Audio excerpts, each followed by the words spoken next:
Paul's letter to the Galatians. It was written to a number of churches in the region of Galatia where Paul had traveled on one of his missionary journeys. You can read the stories in the book of Acts. He wrote this important letter from a place of deep passion and frustration. Here's the backstory. Christianity began as a Jewish messianic movement in Jerusalem, but its message was for all humanity, and so it quickly spread beyond Israel. By Paul's time as a missionary, there were as many non-Jews as there were Jewish people in the Jesus movement, and this sparked a huge debate that we know about from the book of Acts chapter 15.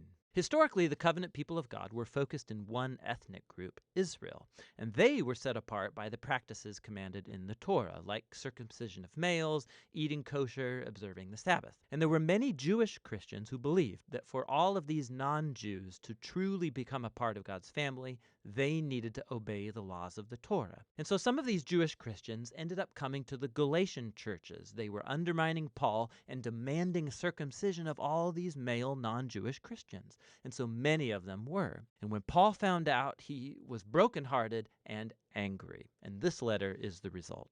He first challenges the Galatians with his summary of the gospel message about the crucified Messiah. He then argues that this gospel is what creates the new multi-ethnic family of Jesus and Abraham. And then he shows how this gospel is what truly transforms people by the presence and power of the Spirit. He opens by expressing his bewilderment that the Galatians have embraced a different gospel.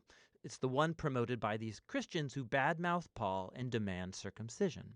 So Paul first defends the authenticity of his message and authority as an apostle.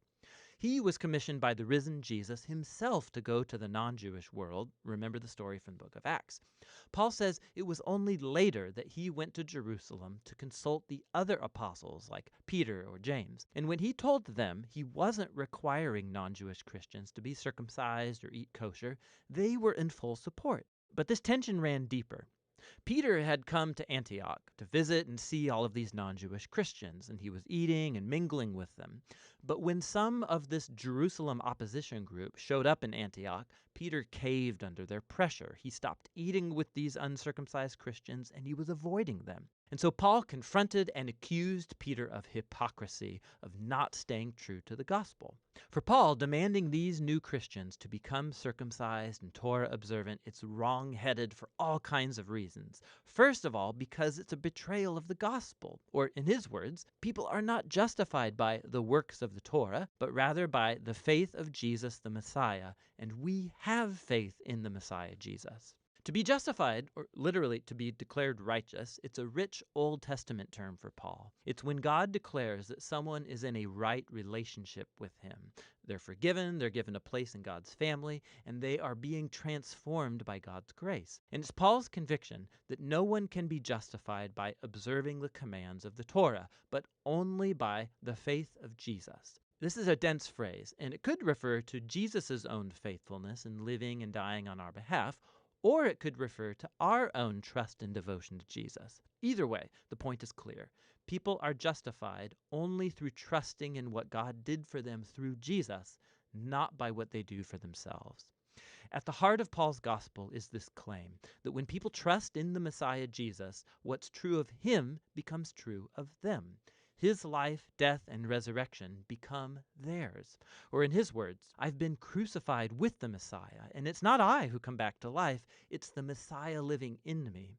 And the life I now live, I live by faith in the Son of God who loved me and gave himself for me. And so the reason anyone can say that they are right with God or belong to Jesus' covenant family, it's not because they obeyed the laws of the Torah. It's only because of what Jesus did for them that they could never do for themselves.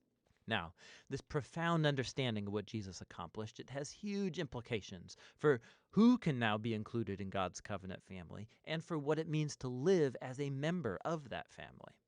So Paul first turns to the stories about Abraham in Genesis, how he was justified or declared righteous before God by simply having faith, by trusting in God's promise that one day all nations would find God's blessing through him and his offspring. God's purpose was always to have one large multi-ethnic family of people who relate to him on the basis of faith, not on the laws of the Torah. But that raises an important question. Why did God give the laws of the Torah to Israel then? Here, Paul offers a very brief and dense explanation that he will later fill out in his letter to the Romans. He observes that the laws of the Torah were given to Israel at Mount Sinai long after God's promise to Abraham. And if you read the Torah carefully, he says, you'll see that God always intended the laws to be a temporary measure. He says the laws had both a negative and a positive role. Negatively, the laws acted like a magnifying glass on Israel's sin. They exposed how Israel shared in the sinful human condition, constantly rebelling against God's law. And so the law, which is good, ended up pronouncing Israel guilty and all humanity with them. Or in his words, the laws imprisoned everyone under the power of sin. But the laws also had a positive role. They acted like a strict school teacher that kept Israel in line until the coming of the promised offspring of Abraham, the Messiah. And once the Messiah came, he fulfilled the purpose of the laws on Israel's behalf.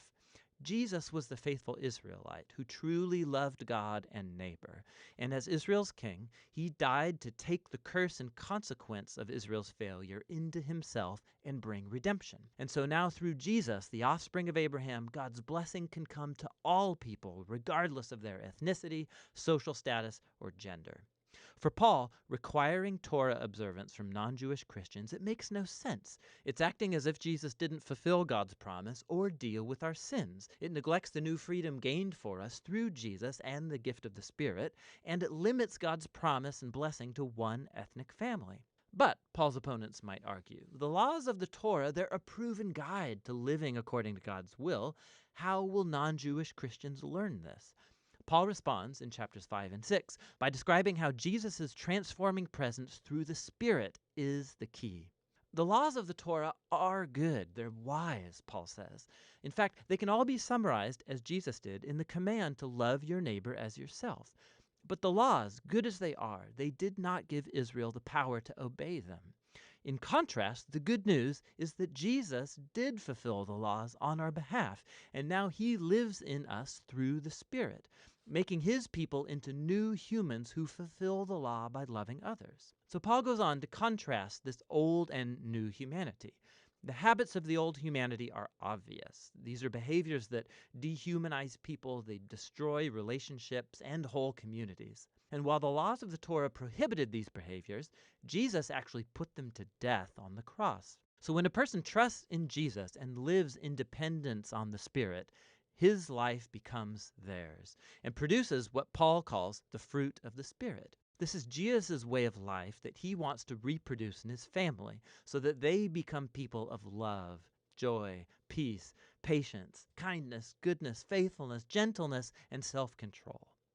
But this fruit isn't automatic, Paul says. It requires cultivation, just like real fruit. Or in his words, if we live by the Spirit, we have to keep in step with the Spirit. This requires intentionality. We have to learn how to prune off our old habits and cultivate new ones. And as we do so, we find ourselves carried along by the Spirit, as Jesus reshapes our minds and hearts and makes us into people who love God and others. And in this way, Jesus' people fulfill what Paul calls the Torah of the Messiah. In the end, Paul concludes, this requirement for Christians to become Torah observant or be circumcised, it's an adventure in missing the point. What really matters is God's new creation, this new multi-ethnic family of the Messiah, people full of faith in Jesus who are learning to love God and others in the power of the Spirit. And that's what the letter to the Galatians is all about.